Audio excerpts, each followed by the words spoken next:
इंसाफ ने इन इंतखाबात में जो 33 हलके जो अभी जिनको डी नोटिफाई किया है और जिनका शेड्यूल जारी किया है, उन इंतखाबात में हिस्सा लेने का फैसला किया है। नंबर 1। नंबर 2, उन तमाम हलकों में हमारे उम्मीदवार पाकिस्तान तहरीक इंसाफ के चेयरमैन इमरान खान साहब होंगे और उसी हलके से जहां इंतखाबात हो रहे हैं, जो कि हमारे वहां के इलेक्टेड एमएलए थे,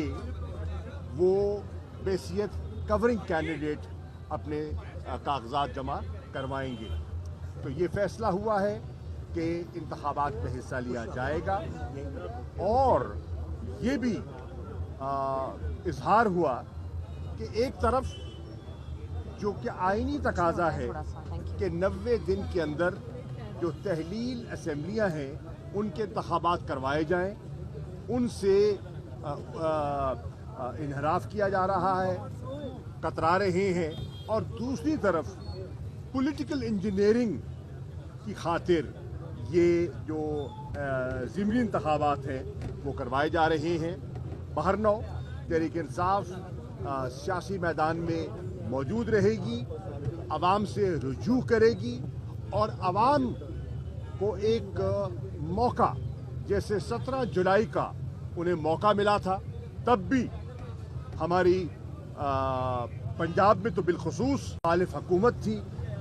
अपनी मर्जी के अफसरान तैनात किए गए थे, पुलिस के बलबोते पर इलेक्शंस पंजाब में करवाए गए,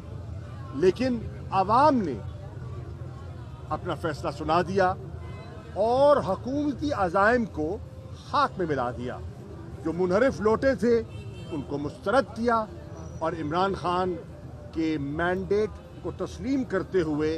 बल्ले के निशान पर मोहर लगाई। हम तवक्को करते हैं कि इंशाअल्लाह पाकिस्तान की आवाम एक मरतबा फिर जो इमरान खान पर भरपूर एतमाद